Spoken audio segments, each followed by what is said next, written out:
labelsnowalls.net and join us in Zoom.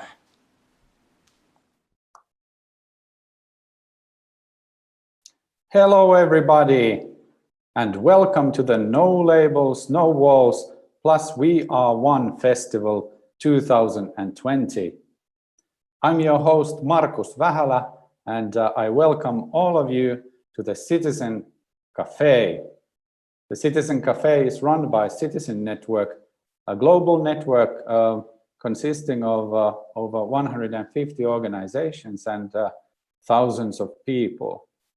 And the CitizenFest is a festival promoting citizenship for all. And our festival is being organized by Citizen Network members. So Kukunori from Finland, We Are One Community in Scotland, and the Strindberg Laboratory in Los Angeles. The festival provides over 100 events, talks, discussion, art, theatre, performances, and a possibility for people to join into conversations, to meet new people, and to learn together. So we are running with 2 streams online, almost 24/7 from Monday to Saturday. And now we are experiencing Wednesday, so we are right on schedule. And with me, I have Dr. Simon Duffy from England and John Dalrymple from Scotland. Welcome to the Citizen Café. Simon, could you introduce yourself and tell us, what does CitizenFest mean to you? What is the best parts of it? Hello. So yeah, I'm Simon Duffy. I live in Sheffield, which is in the north of England. And I have kind of 2 jobs. One is I run a think tank called the Centre for Welfare Reform. And the other job is really working with Markus to run this thing called Citizen Network, which we started 4 years ago now. I think we launched it in New Zealand in November 2016. CitizenFest, I suppose, John is on this call too, and John will speak after me, I suspect. I remember kind of some point, maybe was it the end of 2018? Yes, I think it was. And we were wanting to try and organize some kind of event in Glasgow because we needed to gather some of the folk involved in Citizen Network together. And there was a big kind of academic, slightly boring conference going on, but that would give an excuse for some people to come to Glasgow. And so I rang up John and said, hey, wouldn't it be good if we had some kind of festival and we could kind of bring people together and share some of the really interesting things that don't normally get a good hearing. You know, the problem with power is it's boring. The people who climb to the top of the pyramids of power are not usually the most interesting, exciting, or innovative people. I mean, they're not all bad people. There's lots of good people, but it's not exciting. So the idea of CitizenFest really was to say, let's bring together exciting new ideas. Let's bring together the people. And also let's bring together people who sometimes don't get to cooperate, that we might share deep beliefs about being equal, about how a world where things are different is good. Like, we don't want a boring world, we want an interesting world with lots of difference in it. But but the people fighting the fights against racism, against sexism, against prejudice against disability, the LGBTQ communities, they don't normally get together. We don't find common cause. We don't get a chance to listen to each other and see what we've got in common ourselves. And I think that maybe for me is the beauty of how CitizenFest has evolved. It's what I love the most, is just seeing things come together where you see it does fit, but somehow things that are very different fit together. And people who may be on different paths, their paths cross.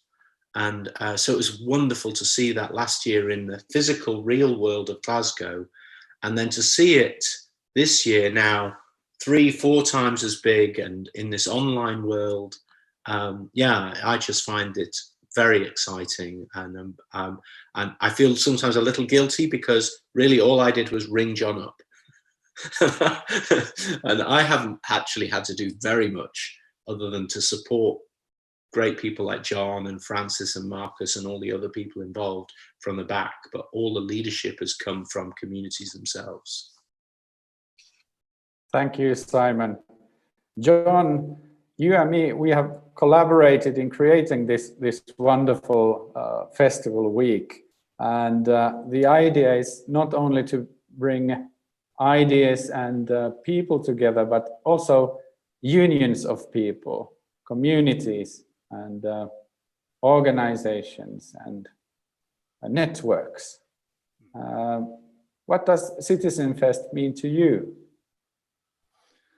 Yeah, well, CitizenFest, as Simon has hinted, means a very sharp learning curve.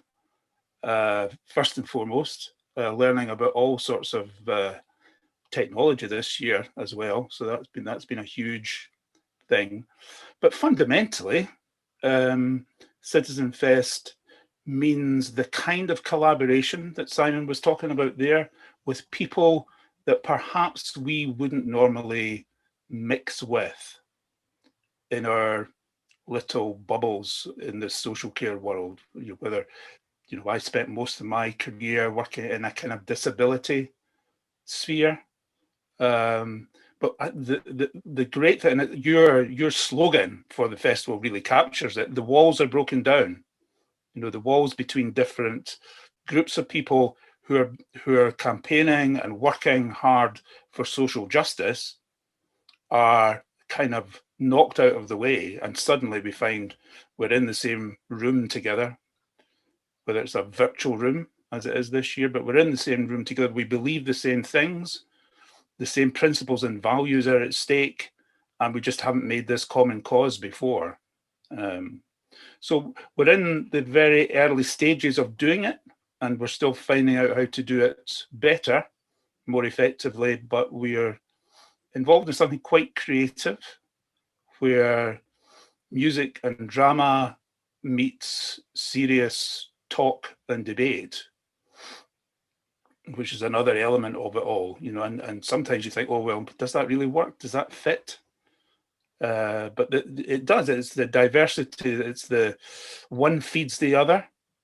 So we, in a very strange way, there's a guy who's 70. He was 70 yesterday, quite a famous musician in his own right. He wrote a song a few years back called "We Are One."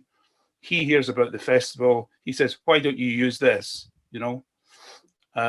So yeah, all sorts of things. John, I would like to continue a little bit about the We Are One community. Can you tell a little bit more about the people who are working for the festival? Well, there's a curious, oops.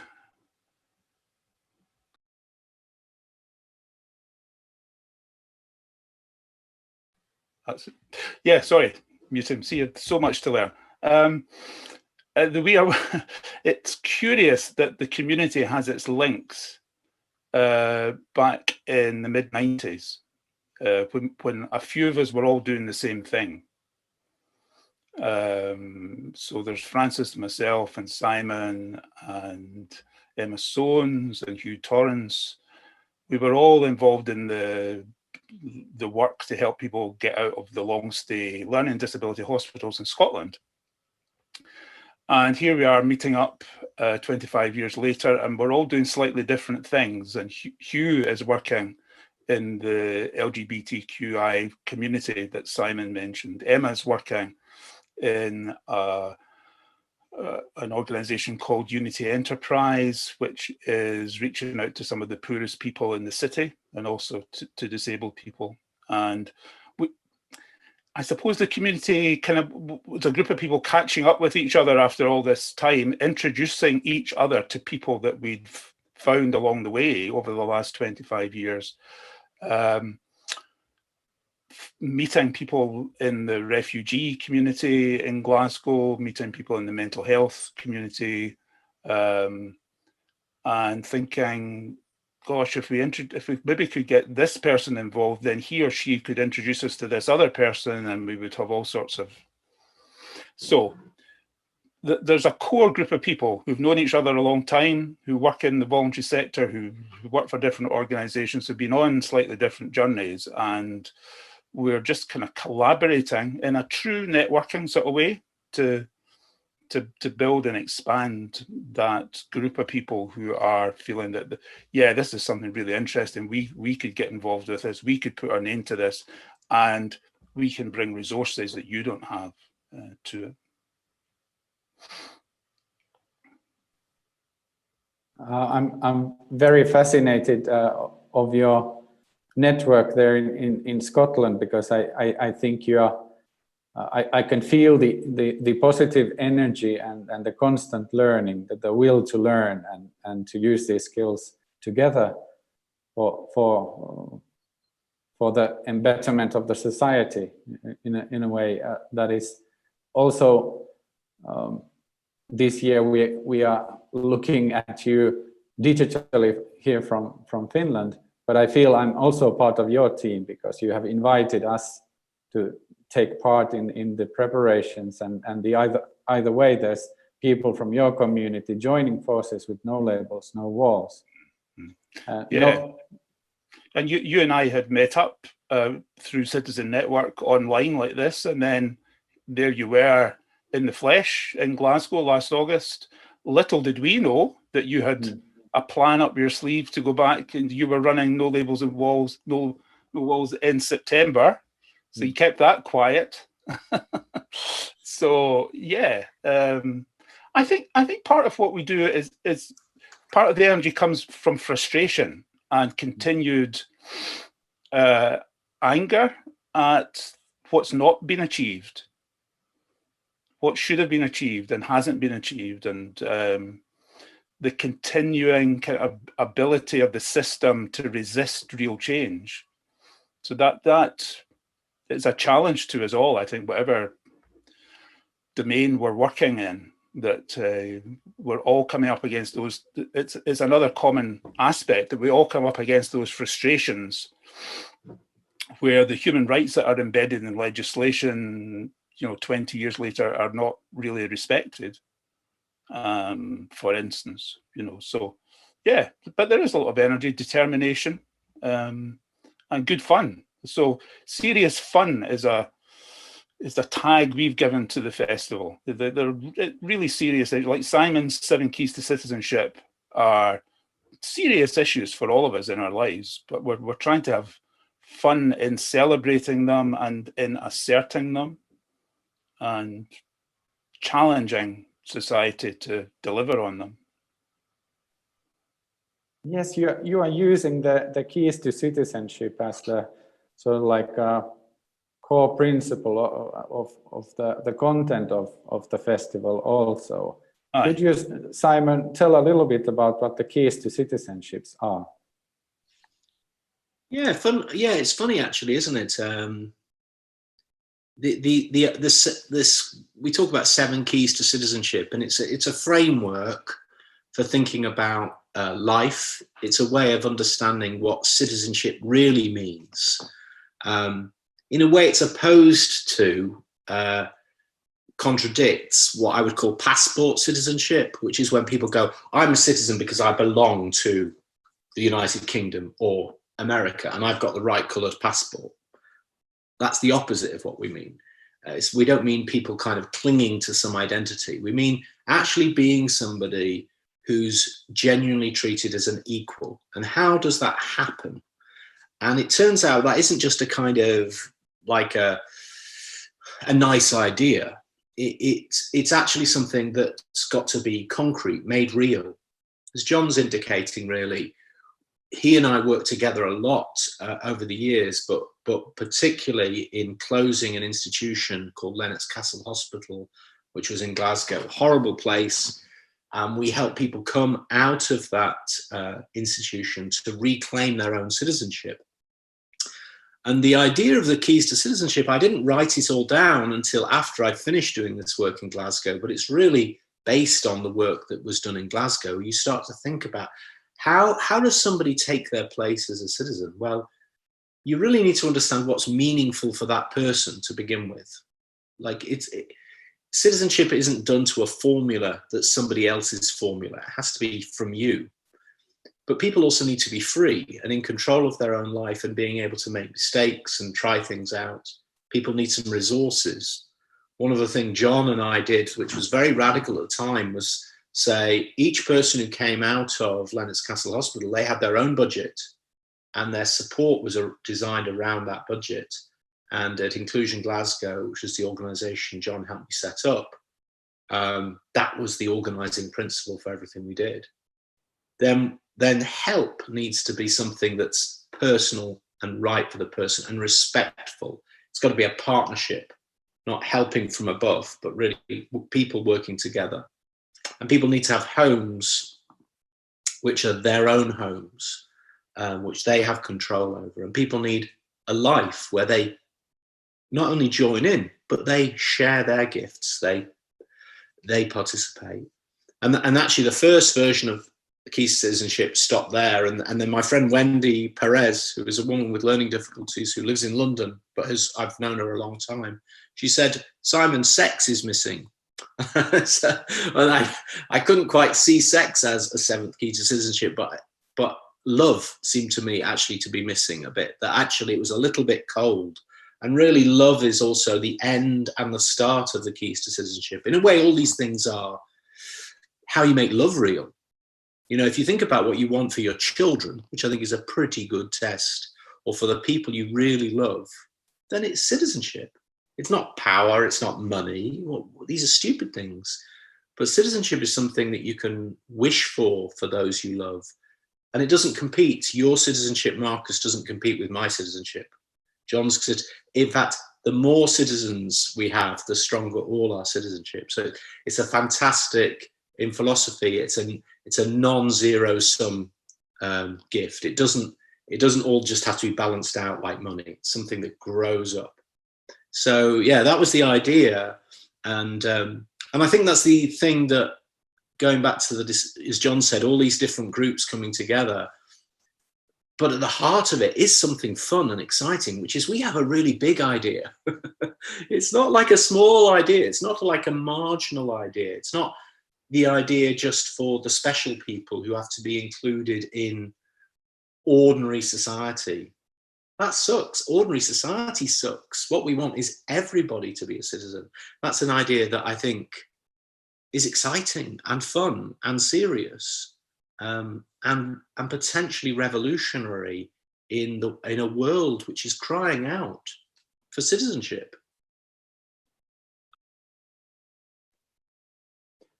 John, can you elaborate how these keys are visible inside your program, and what kind of discussion have you had over the keys when creating the schedule for the We Are One festival in Scotland?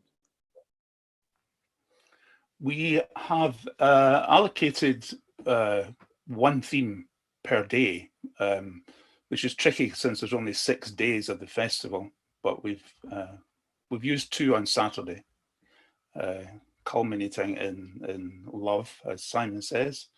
So it's there as a kind of underlying organizing principle. But I mean, you know, the problems of scheduling and programming are such that you need to be quite pragmatic in terms of who can do what on which days, or how the program balances on particular days. So, and it's also true to say that what Simon said there is they are a bit elusive as things in themselves. They all run into each other.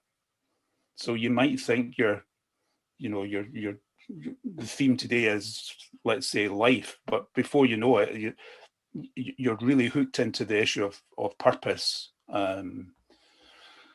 and freedom, etc. So we've had lots of interesting debates, as you suggest, particularly sitting around a programming meeting and thinking, yeah, this is a really good organizing principle. And you'll see behind me, I think, the banner. We've got the 7 keys there, and they are such ordinary things, that are really important to everyone. So they translate to everyone and anyone who gets involved with the festival. Everyone gets it. So that's really good. So yeah, so it's a complicated picture. I think is what I'm saying to you. That and sometimes I think we could be better. We could be better at being more thematic, but maybe next year. And next year we will have the festival again. So we have to collect our learning during this week and continue learning until the next festivals happening all over the world. A little bit about myself. I'm Markus Vähälä from Finland. I'm working in Kukunori, which is an umbrella organization of 41 Finnish NGOs working with mental health, disability, minority, and civil rights. And Kukunori is a NGO where culture is very relevant. That's our connection to the key issues, like the 7 keys to citizenship. And I find it very, very useful platform because that's quite equal. You can listen to music and have feelings and thoughts around it. But especially when you play together, you create a band or an orchestra where everybody is needed, and you can design these orchestras in many ways. And you can be in different roles. And couple of years ago, I met a theater professional called Michael Bierman from Los Angeles. He was here in Helsinki together with his wife, who is Finnish, and he just started to walk and meet people. He did something, and he said that, what if we have a festival where everybody would be welcome? What would it look like? That was a question in the beginning. Would you like to do it with me? And that whole question is like the motor that somehow people started to think that, hey, there's some point here. Where is the festival where I could perform, for example, something? What is the topic that is my passion that I want to share with somebody else? What are the things that I could learn from my peers, from other citizens in a way? And little by little we started meeting, and I'm working in a experimental laboratory designing support for NGOs working with these hard topics, complex topics. And then we had an idea that, hey, let's, out of all this data, let's combine them into a festival. Because I think that the festival is a very good format to bring people together so we can do stuff. It's a very good way to bring people together to find meanings. And these meanings are living in dialogue. So if we have this conversation, after this conversation, I think I trust you more, I know better, I have new ideas for the future, and I have hope. And the hope comes from there, that there is no others. Organizations as such are only structures, platforms, but the people are important. So we engaged last year over 600 people, and having over 50 different workshops and performances in Helsinki in 3 locations. So the same principle then continued. Michael left Finland to Los Angeles, and we started to communicate digitally with the community. And little by little, the community is growing up, but it demands a lot of determination, and that comes from feelings in my perspective. And what is the format that brings out feelings? It's culture and art. So I think if you think a person in a holistic way, this kind of festivals bringing in all this kind of talent and the topics actually makes them both better, because the artists can relate to the topics, another way around, the feelings and emotions, and this kind of more holistic way of exploring phenomena is being brought out.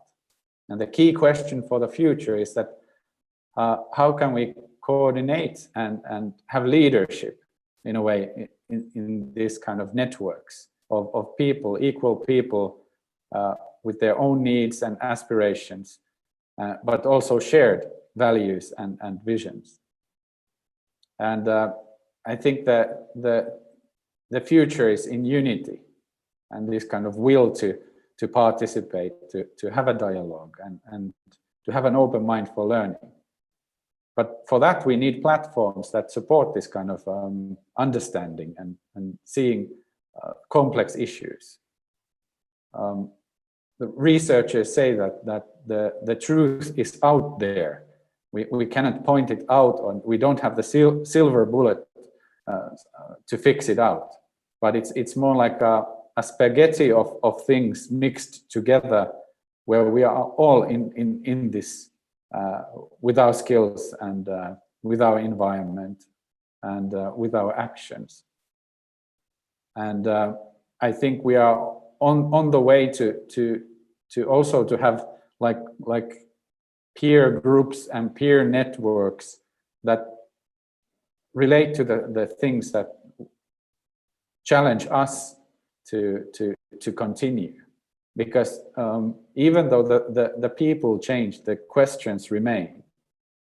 So I would like to ask you, Simon, what is the question where Citizen Network is the answer?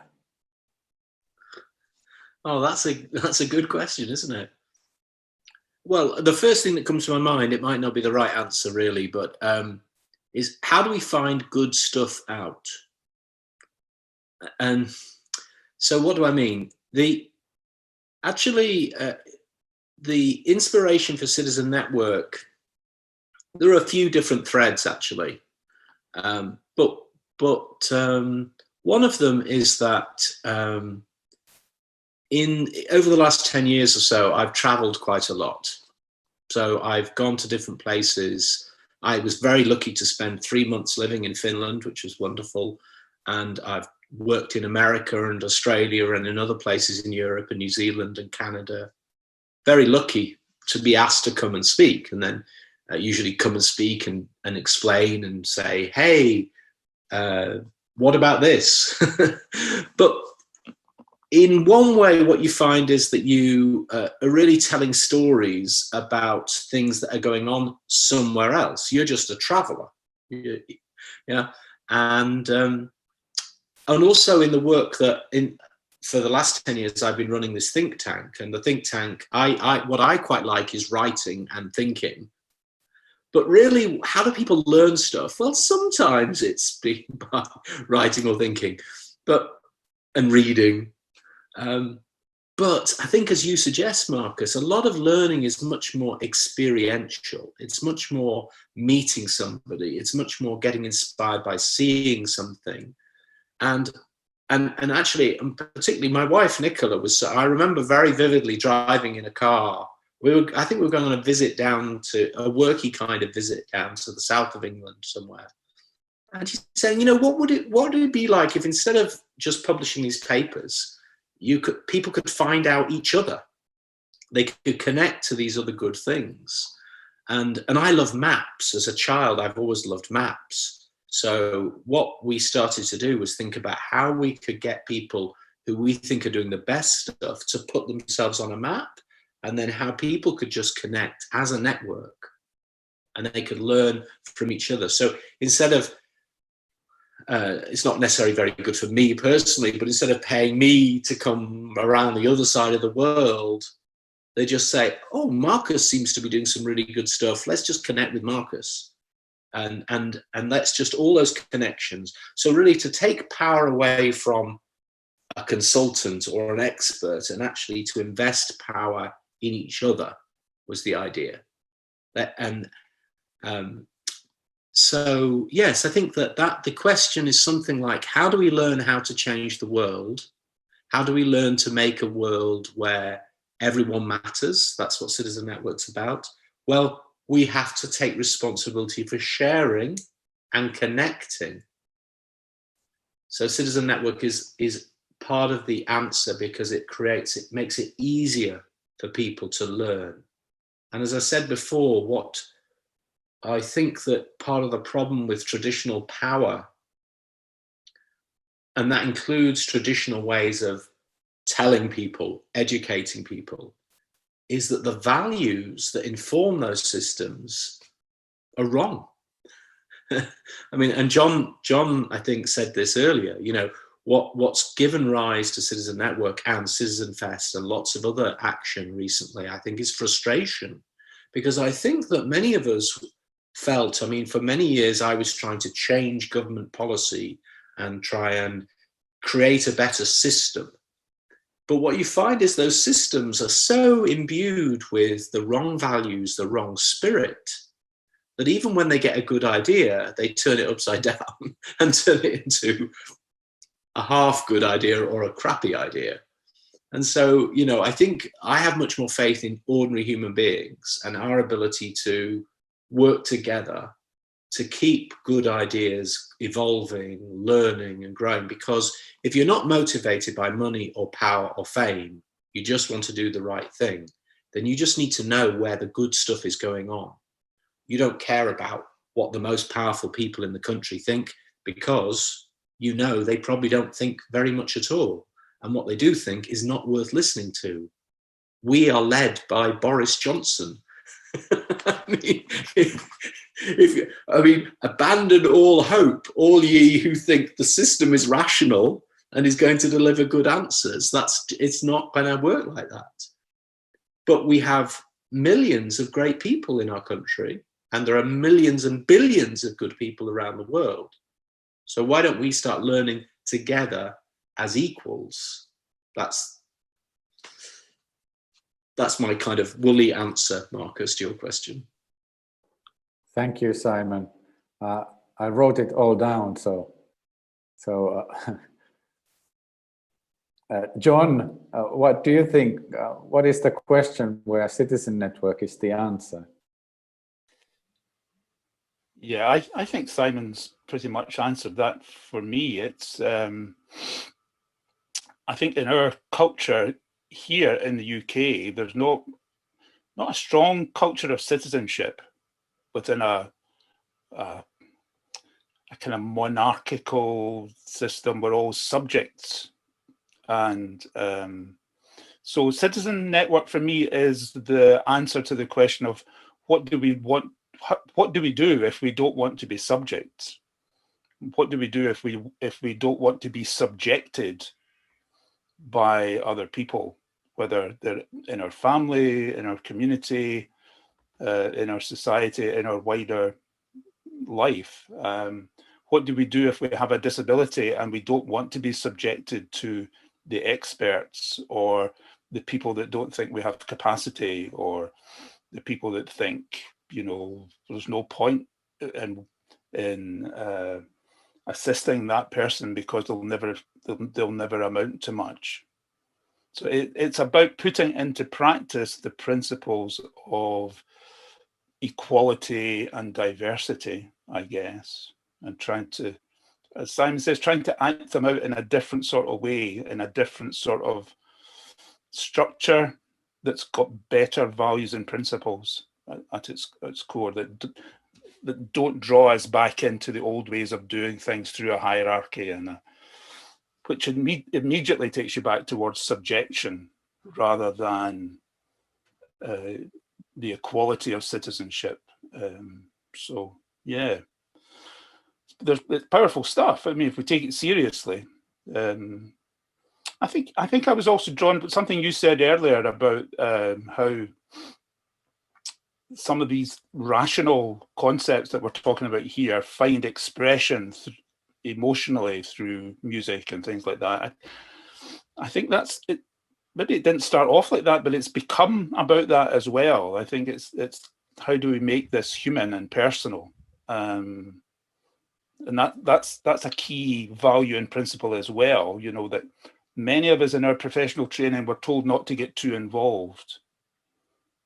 There was a professionally sound thing to be slightly removed or detached from what you were doing. And while many of us resisted that, we didn't always know how to give expression to that. Something about that wasn't right. You know, that you have to be personally involved. You have to, you know, it's just, you have to invest what you're doing with humanity and not just cold kind of social justice. And maybe where Simon's reminder from Wendy comes in, you know, don't forget about love.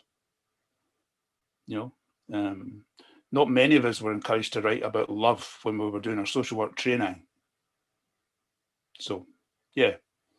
So all of those things to me, equality, diversity, humanity, putting those things into practice. And I suppose putting them into practice, not just in your own backyard, but trying to do it in this international way that we're trying to do it as well, which it's just so enriching as well, I think, Markus. You know, that even just the sound of you saying kukunori makes me smile. And I think that's, even if I forget what it means, you know, it's just the sound of it, and there's a kind of poetry there that, anyway. You're correct. It comes from a poem telling about the story of two trolls, Kukunori and Kalahari. They are trolls, a couple of trolls thinking about the world, written by a Finnish poet who suffered from mental health issues, but was able to have a very, very good career here in Finland. And if you the core principles of your community come from poetry, I think we are on the right track in a way. But on top of that art is the connection to feelings and emotions that lead into action. The marketing people know this. They try to get us emotional to buy stuff. But like you said, Simon and John, that also these kind of dark feelings of anxiety and fear is also on my backbone.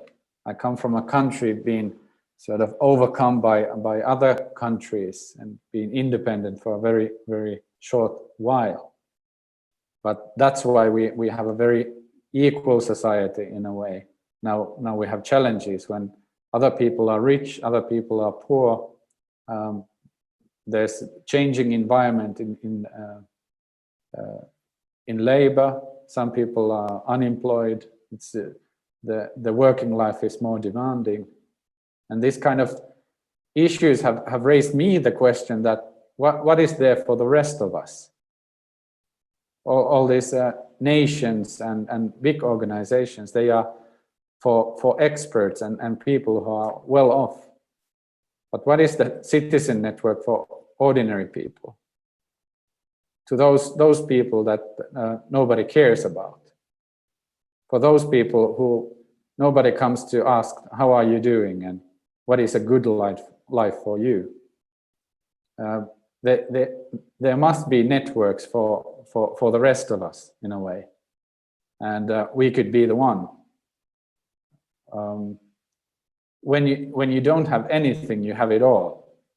When you don't have obstacles, no walls and no borders, no labels, then you're free to do stuff that sort of doesn't fit into your ordinary program. And this kind of freedom that the keys also express lead the way for an environment where things can happen. And when people experience that, hey, I'm in that environment, I'm not an outsider, I can also find strength in others and in these values and visions for the future. Simon, how do you see the vision and the future of Citizen Network?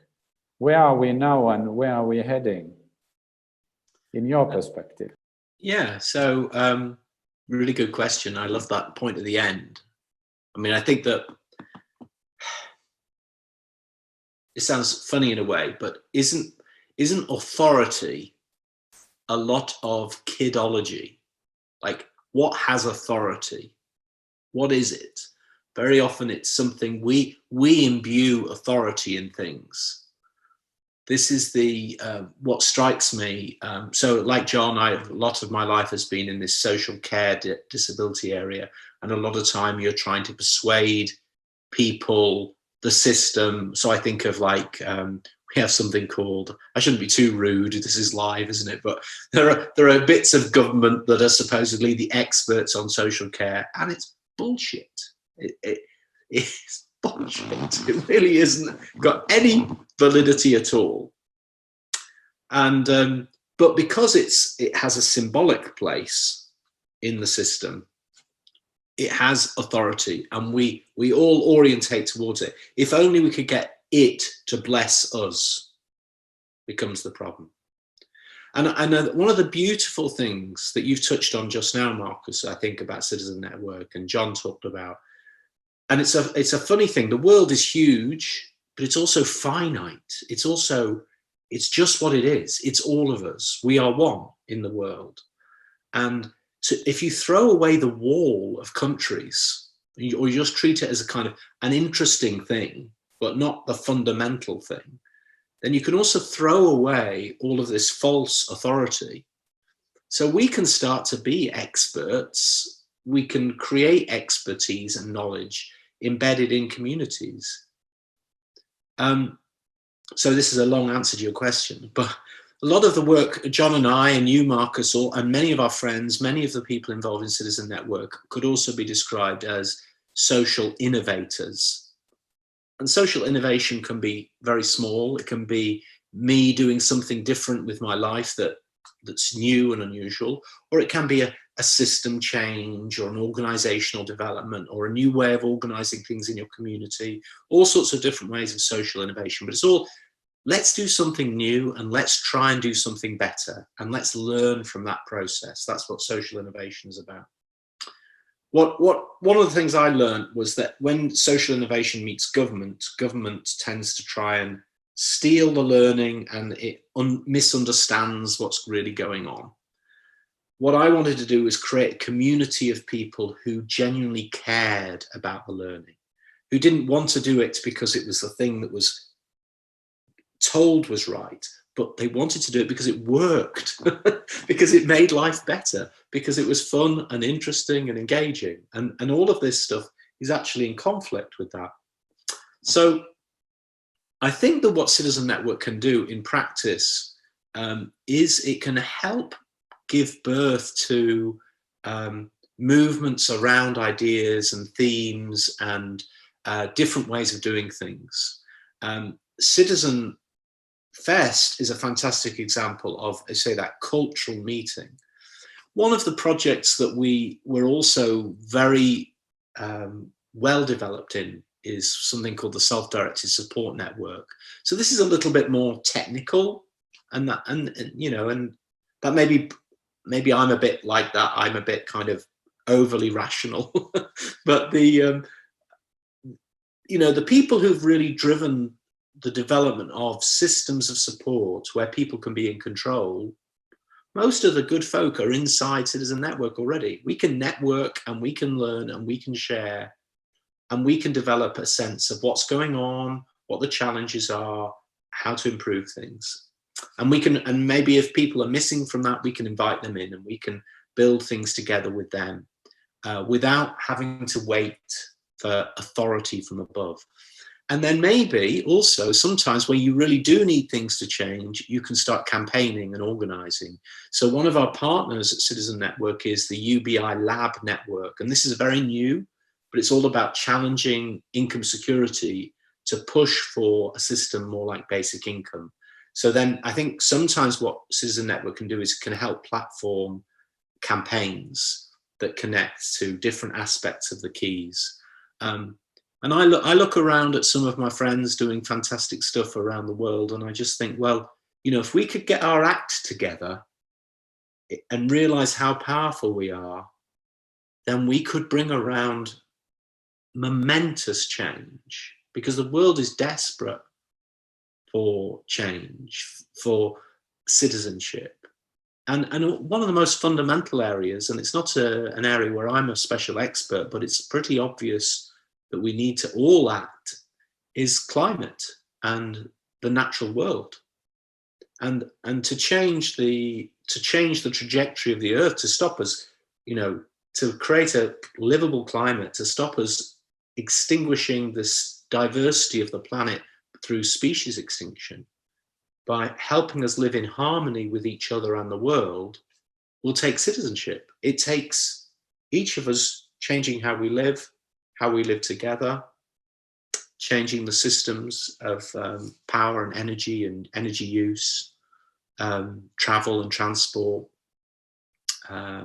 So, you know, there are other great people leading fantastic stuff around that, but I think we need to see the connections, and we need to take some responsibility for exploring what role can we play, and how can we help that movement, and how can we remind people, you know, this is our responsibility, it's our earth. These are very fundamental issues. So yeah, I think it's still very early days. We're 4 years old, and this has all been grown by love and volunteer effort, and there's very little kind of money involved. But yeah, I'll quote, you said that we've got 150 organizations joined. We've actually got 190, Marcus. So it keeps going up, and individuals join, and so we're still learning how to be a network. We're still, and you and I have now set up some legal structures that we think might be helpful, registering the Citizen Network as a co-op in Finland. And that will help us, I think, do some more things practically to support good action. But I don't know, that was a little bit, lot too much there, but that's kind of my vision, Marcus. Thanks, Simon. I think this is a discussion that never ends, because we invite all people to join Citizen Network. The joining is free, and it happens through our website, www.citizennetwork.org. So Google it and join today, because we are having this kind of Citizen Network cafes every month now. And we invite you all to discuss about what is the future of Citizen Network. What do you think, John? What is the future of Citizen Network in your perspective? I think something we've hit upon in this conversation is really quite helpful. Marcus, you were taking us there, I think, in the sense that the 1%, you know, the governments, the wealthy folk in society, they have their networks, and we are excluded from them. So this is the network for the rest of us, potentially. I'm not saying that's what it is at the moment, but if this is about the vision, then yeah, why not? It's inevitably a political thing then, and yeah, I suppose we all have a sharp intake of breath when we think about that, because we know the pitfalls of politics, and so we need to keep it at that more strategic level of political, which is just about, you know, how the world is run in the interests of the majority of people. That's what we're about here, I think, trying to ensure within the 99% that we respect the differences and the differences of experience, and the still enormous gaps between the richest of us and the poorest of us, which a gap that's, instead of narrowing, closing. So yeah, it's a vision for a different kind of politics that isn't really politics as we know it, and certainly not party political, but it is trying to do something about the corrupt power system that we've touched on a few times. And Simon's talking about the leadership in the UK, pretty obviously corrupt and serving its own interests at every turn, and serving the interests of a very narrow segment of like-minded people. So yeah, and I one of the dangers, I can hear it as I speak, that we get into a kind of negative frame of mind about that. So the vision would be that we stay positive and solution focused, and we need to fight, but we need to propose answers as well, and act those answers out. More importantly, I think was what Simon was saying, that we have to demonstrate and show and share those answers, and not just get bogged down in wars of attrition. So other people need to keep me away from those. They're compelling. Thank you, John. I think a true network also includes some space. Citizen Network is also a platform for different kinds of ideas and discussion. That also the reality is negotiable in a way, that we could have the same room for our realities in a way, because only through that, like Simon says, we find good stuff. But how to make it work, then that's another thing too. A thought comes to mind there in some of the work that we're doing at the moment that brings self-directed support together with Citizen Network, really. And it's something that we decided to call Advocacy Plus. So yet people need advocacy. People need people to help them in the fight if they've got bogged down in the system and the system's just not responding to them at all. So that advocacy is really important. But if it stops there, nothing much changes.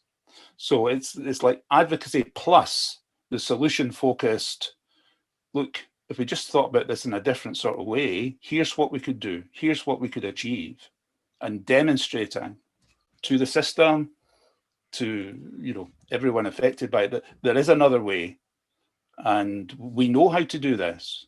We've done it before.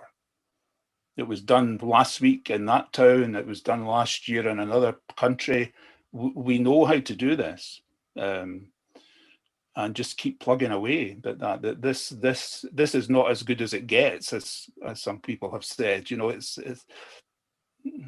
We can do so much more on a much more consistent basis, and that over time hopefully becomes the norm for people.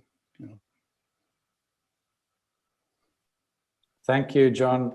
Our hour is almost over, and like I mentioned, this is the first Citizen Network Café that we are having, but now after each month I commit myself of opening the café for everybody, so feel free to join digitally all over the world.